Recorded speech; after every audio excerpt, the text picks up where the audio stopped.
Tidak semua pasien yang terpapar virus corona harus dirawat di rumah sakit. Pasien tanpa gejala atau dengan gejala ringan wajib melakukan isolasi mandiri di rumah. Isolasi mandiri di rumah adalah upaya mencegah penyebaran penyakit COVID-19 dengan cara mengkarantina diri sendiri di ruang terpisah di dalam rumah. Lantas, siapa saja yang harus melakukan isolasi mandiri di rumah dan bagaimana tata cara isolasi mandiri di rumah? Orang yang wajib melakukan isolasi mandiri di rumah adalah setiap orang yang memiliki gejala batuk, pilek, sakit tenggorokan, atau gejala pernafasan lainnya, dan gejala demam dengan suhu lebih dari 38 derajat Celcius, serta memiliki riwayat perjalanan atau tinggal di daerah endemis COVID-19, baik di dalam maupun di luar negeri dalam 14 hari terakhir.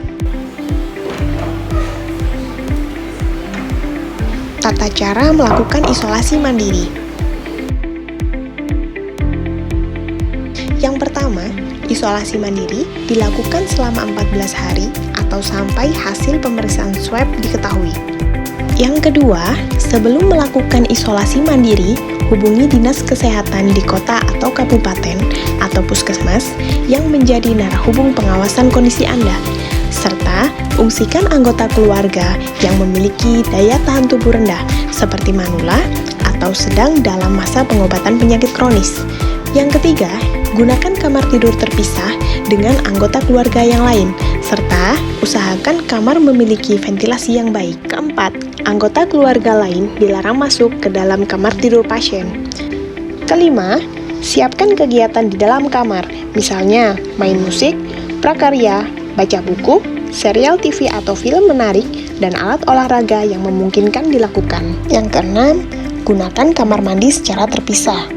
Apabila kamar mandi hanya satu, gunakan secara bergantian, di mana pasien mandi di awal atau di akhir. Setelah pasien selesai mandi, bersihkan kamar mandi dengan cairan pembersih yang mengandung bahan aktif, hidrogen peroksida atau benzalkonium klorida seperti Michelin atau kloroksilenol seperti Dettol.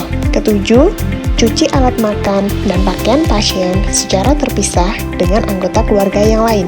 8. Bersihkan benda yang sering disentuh seperti handphone, keyboard laptop, pegangan pintu, remote TV, remote AC, meja, kursi, dan benda lainnya secara teratur menggunakan cairan pembersih dengan sarung tangan sekali pakai.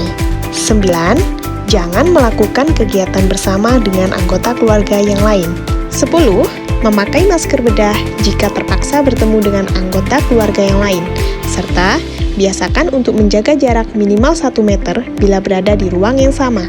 Jangan lupa membuang masker di tempat yang ditentukan. 11. Cuci tangan dengan air dan sabun atau dengan hand sanitizer secara teratur selama 20-30 detik setiap setelah batuk, bersin, pergi ke kamar mandi, sebelum makan, dan setelah melepas atau memasang masker. 12.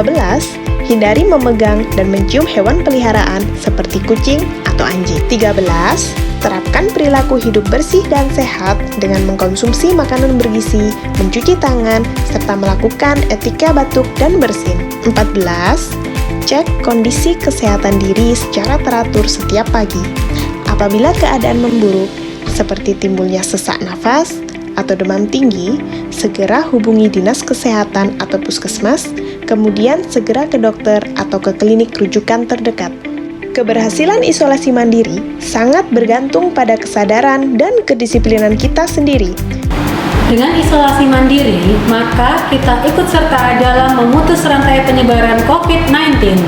Ayo, jaga kesehatan kita, orang-orang di sekitar kita, dan keluarga yang kita cintai.